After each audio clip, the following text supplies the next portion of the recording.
Assalamualaikum warahmatullahi wabarakatuh. Salam sejahtera bagi kita semua. Salam Om Swastiastu, Namo Buddhaya, dan salam kebajikan.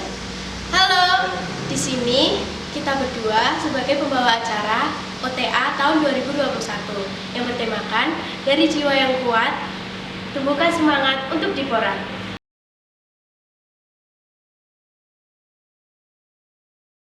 Assalamualaikum warahmatullahi wabarakatuh. Salam Pramuka. Terima kasih kakak-kakak Mina dan para Dewan Ambalan SMA Negeri 7 yang berbahagia. Pada kesempatan kali ini Pramuka SMA 7 akan mengadakan namanya orientasi kegiatan yang dinamai adalah orientasi tamu ambalan tahun 2021-2022. Dan di dalamnya akan menyambut dan juga melantik para siswa baru menjadi anggota ambalan Diponegoro dan Ratnaningsih. Tujuan dari OTA ini atau orientasi tamu ambalan itu adalah yang pertama menyambut tamu ambalan baru kepramukaan di SMA Negeri 7 Yogyakarta. Yang kedua, memperkenalkan kegiatan kepramukaan yang ada di SMA Negeri 7 Yogyakarta. Yang ketiga, menanamkan jiwa karakter melalui kegiatan kepramukaan pada siswa. Yang keempat, yaitu merintis kembali gerakan kepramukaan di SMA Negeri 7 Yogyakarta. Yang kelima, meningkatkan kualitas gugus depan 11025, 11026 yang berpangkalan di SMA Negeri 7 Yogyakarta. Yang keenam atau selanjutnya, melantik siswa-siswi baru menjadi anggota ambalan Diponegoro dan Ratnaningsih. Kegiatan pramuka di SMA Negeri 7 ini adalah suatu gerakan ataupun suatu kegiatan ekstrakurikuler yang diwajibkan adalah pramuka ini. Marilah kita ikuti dengan sebaik-baiknya keanggotaan menjadi anggota pramuka ini agar memang bisa menumbuhkan jiwa ataupun karakter di setiap diri siswa yang berada di SMA Negeri 7. Dan pentingnya pramuka bagi siswa sekolah, maka pendidikan karakter ini juga sangat penting untuk mencapai atau menggapai cita-cita yang Anda banggakan selama bersekolah di SMA Negeri 7 ini. Dengan OTA, marilah kita gerakan, marilah kita bersama-sama hadiri, kemudian semangat untuk menjadi anggota Dewan Ambalan SMA Negeri 7 ini. Mungkin itu yang saya sampaikan. Terima kasih. Sekian. Salam Pramuka. Waalaikumsalam warahmatullahi wabarakatuh. Oh ya, kita belum kenalan nih. Yuk kita kenalan dengan kakak-kakak dari Dewan Ambalan.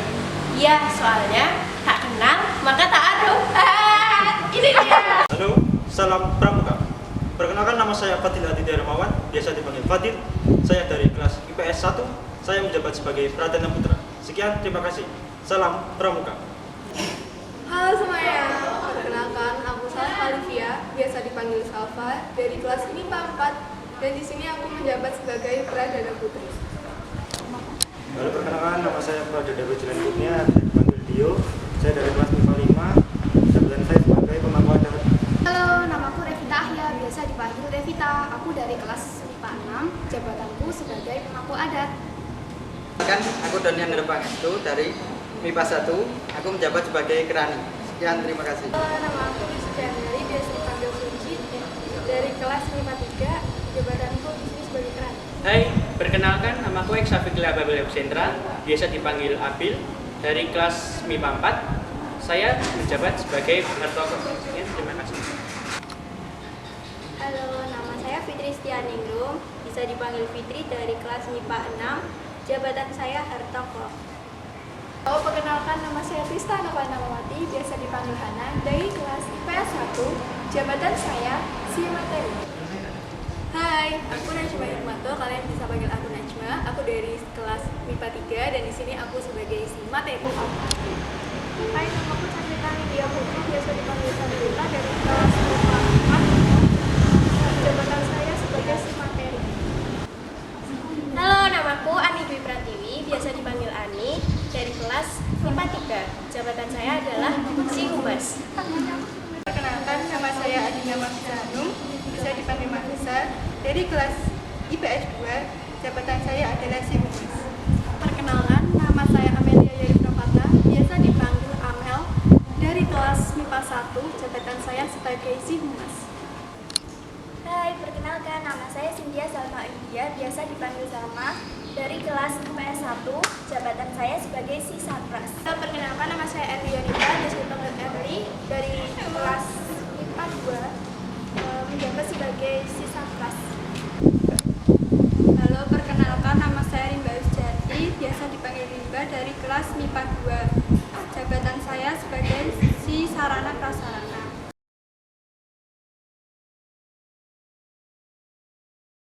Salam Pramuka.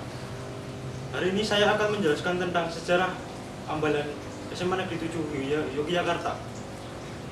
Di Pangkalan SMA Negeri 7 Yogyakarta terdapat dua Dewan Ambalan, yaitu Ambalan Diponegoro untuk laki-laki dan Ambalan Kataningsih untuk yang perempuan. Setiap calon Dewan Ambalan yang akan dilantik harus mengucapkan Trisatya, yaitu salah satu kode kehormatan gerakan pramuka.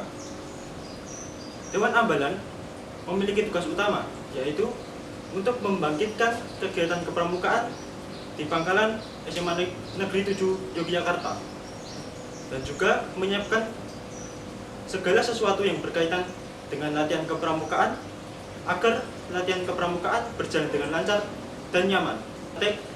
Hingga latihan kepramukaan, Dewan Ambalan harus bisa menyiapkan agar pramuka penegak tidak terasa jenuh. Dewan Ambalan biasanya datang ke sekolah untuk melakukan ujian SKU Bantara. SKU Bantara berisi kecakapan-kecakapan, yaitu menjelaskan tentang sejarah kepramukaan, tali temali atau pioneering, dan juga ada ujian keagamaan sesuai keyakinan masing-masing. Sebagai contoh, agama Islam dapat menjelaskan makna berpuasa, dapat menjelaskan tentang tata cara pengurusan jenazah, ijab kabul, zakat, dan sebagainya. Sekian, terima kasih. Salam Pramuka.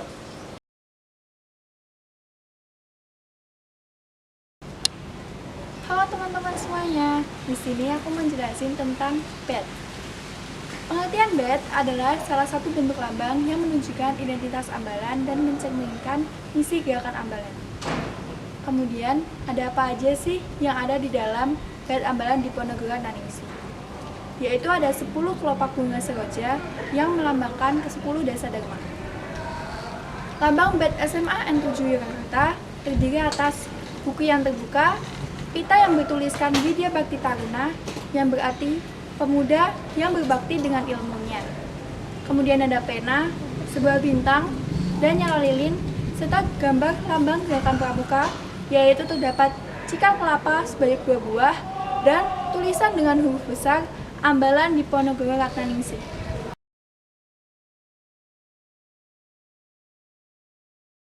Ambalan bagi anggota Ambalan sebenarnya sama dengan warna bed khusus Dewan Ambalan. Yang dibedakan adalah warna dasar lambang Ambalan, yakni warna biru. Selanjutnya makna bed Ambalan. Yang pertama, warna merah yang melambangkan keberanian yang bertanggung jawab serta semangat yang membara. Yang kedua, warna hitam yang melambangkan kesungguhan, perlindungan, dan ketegaran. Yang ketiga, warna kuning yang melambangkan kemakmuran dan kesejahteraan. Yang keempat, warna putih yang melambangkan kesucian. Selanjutnya ada warna BED khusus untuk Dewan Ambalan. Yang pertama, warna dasar lambang Ambalan yang berwarna merah dan juga putih. Kemudian warna dasar untuk pita berwarna kuning, warna dasar untuk perna berwarna hitam, warna tunas kelapa berwarna hijau dan coklat, warna nyala api berwarna merah dan juga kuning, warna bintang berwarna kuning, dan tangkai ke-10 sudut yang berwarna coklat, kuning, dan juga putih. Dan yang terakhir warna dari tulisan DA itu sendiri yang berwarna kuning. Selanjutnya, bentuk BED khusus untuk Dewan Ambalan. Bentuk BED untuk Dewan Ambalan sebenarnya sama dengan BED untuk anggota Dewan Ambalan yang lainnya. Yang membedakan hanya BED untuk Dewan Ambalan bertuliskan Ambalan Diponegoro Retnaningsih. Ingat ya teman-teman, tulisannya Diponegoro Retnaningsih.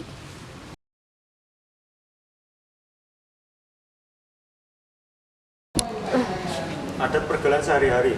Dalam pergaulan sehari-hari antar warga Ambalan dan dalam kehidupan bermasyarakat, setiap warga Ambalan wajib menaati kode kehormatan, persoalan bakti, dan bertanggung jawab menjaga nama baik gerakan pramuka.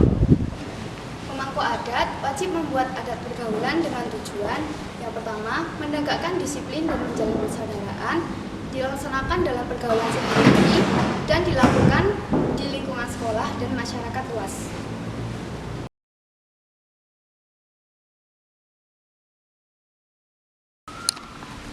Halo semuanya, di sini aku akan menjelaskan tentang pengenalan penegak. Pramuka penegak merupakan golongan sekaligus sambutan bagi anggota pramuka yang berusia 16 sampai 20 tahun.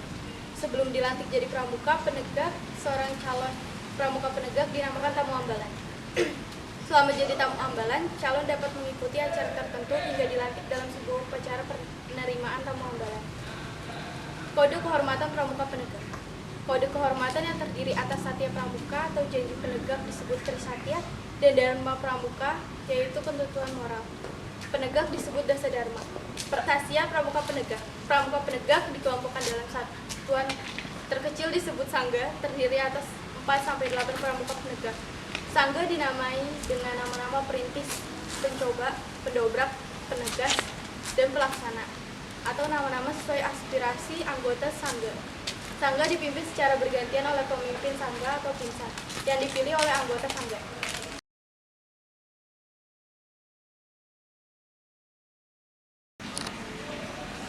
Sangga adalah satuan terkecil pada penegak yang berarti bubuk atau saung. Istilah sangga memiliki harapan untuk segenap anggota sangga agar menjunjung tinggi nilai-nilai kekeluargaan dan musyawarah dalam mengambil keputusan, termasuk dalam mengambil keputusan nama sangga dan tanda-tanda sangga. Istilah-istilah sangga ada 4, yaitu yang pertama, setiap sangga memiliki anggota yang terdiri dari 4-8 orang. Pemimpin sangga disebut dengan pinsa. 4 sangga dihimpun dalam ambalan. Yang keempat, ambalan dipimpin oleh pradana dan sekretaris yang disebut kerani, bendahara yang disebut hartokoh, dan pemangku adat. Sangga pramuka penegak. Sangga adalah sebutan tanda pasukan di pramuka tingkat penegak yang terdiri dari 5, yaitu yang pertama, sangga perintis, diambil dari peristiwa sebelum tahun 1908 saat bangsa Indonesia masih dalam penjajahan. Dalis mengandung kiasan keperintisan, orang yang memulai sesuatu, pelopor, atau menjadi pembuka. Yang kedua, sangga pencoba, diambil dari peristiwa berdirinya Budi Utomo pada 20 Mei 1908, yaitu peristiwa kebangkitan nasional untuk memperjuangkan kemerdekaan. Pencoba mengandung kiasan keberanian dalam mencoba sesuatu yang positif. Yang ketiga, sangga pendobrak, didirikan pada 17 Agustus 1945. Nama pendobrak diambil untuk mengingat perjuangan para pahlawan dalam memerdekakan Indonesia. Mengandung kiasan keberanian dalam mengemukakan kebenaran lawan kemungkaran. Yang keempat, sangga penegas, didirikan pada tanggal 11 Maret 1965, bertepatan dengan Hari Super Semar atau Surat Perintah 11 Maret. Sangga penegas diambil dari peristiwa Sumpah Pemuda pada 28 Oktober 1928. Saat penegas mengandung kiasan kemampuan mengambil putusan yang arif dan jaksana. Yang kelima, sangga pelaksana.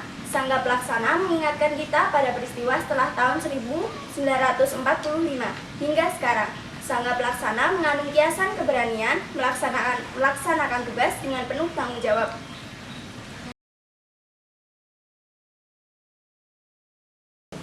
Kegiatan pramuka.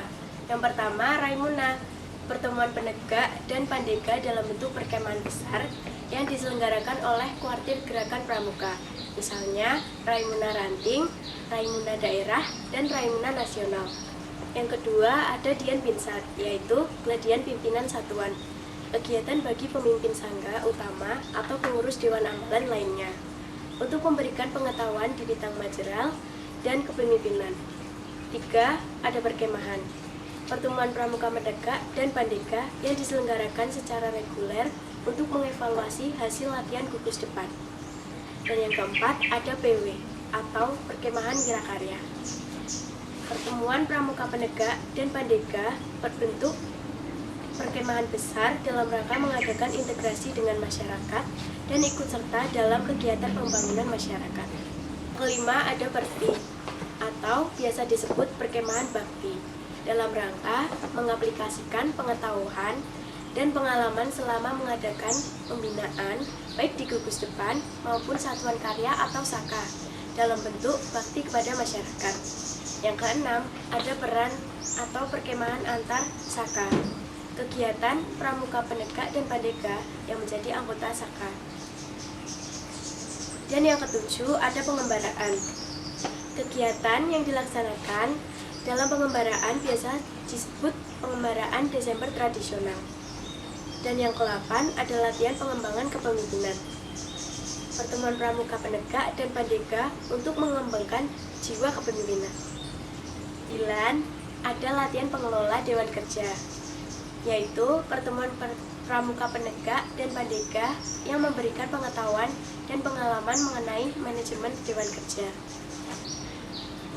Dan ke-10 ada kursus instruktur muda, yaitu pertemuan Pramuka Penegak dan Pandega dalam pengembangan potensi pramuka untuk mensukseskan pelaksanaan upaya pengembangan sumber daya manusia, pengentasan kemiskinan, dan penanggulangan bencana.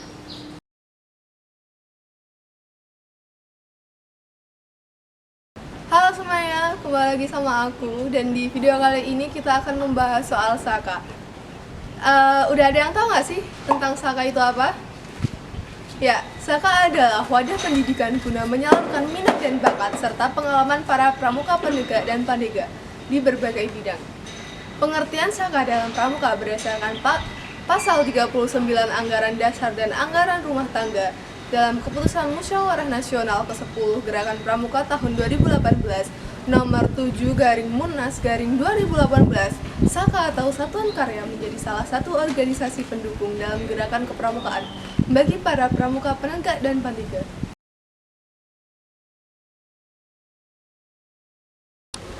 Jenis-jenis SAKA atau Satuan Karya tersebut ada 11, yaitu yang pertama, SAKA Bayangkara. Satuan Karya Bayangkara yaitu satuan SAKA yang bergerak di bidang kebayangkaraan, menjadi wadah pendidikan serta pelatihan di bidang keamanan dan ketertiban masyarakat di bawah naungan kepolisian.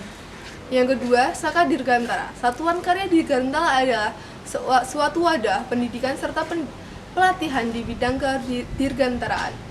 Yang ketiga, SAKA Bahari. Satuan Karya Bahari adalah wadah pendidikan serta pelatihan keterampilan di bidang kebaharian.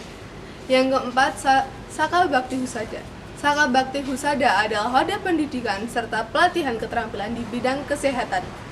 Yang kelima, SAKA Keluarga Berencana atau SAKA Kencana. SAKA Keluarga Berencana adalah wadah pendidikan serta pelatihan di bidang keluarga berencana. Yang keenam, SAKA Taruna Bumi. Satuan Karya Taruna Bumi bergerak di bidang pertanian. Yang ketujuh, SAKA Wana Bakti. SAKA Wana Bakti di bidang sumber daya alam dan lingkungan hidup. Yang ke-8, SAKA Wirakartika atau Satuan Karya Wirakartika bergerak di bidang kebelanegaraan. Yang ke-9, SAKA Pariwisata. Satuan Karya Pariwisata bergerak di bidang kepariwisataan. Yang ke-10, SAKA Widya Bakti. Satuan Karya Widya Bakti bergerak di bidang bakti masyarakat. Yang ke-11 yaitu SAKA Kalpataru. Satuan Karya Kalpataru bergerak di bidang lingkungan hidup.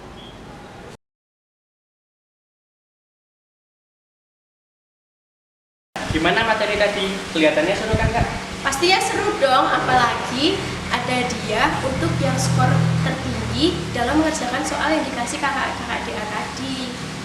Nah, sekian dari kami. Sampai ketemu di lain waktu. Jangan lupa follow Instagram @dipora.smartpen. Terima kasih. Thank you. Dah.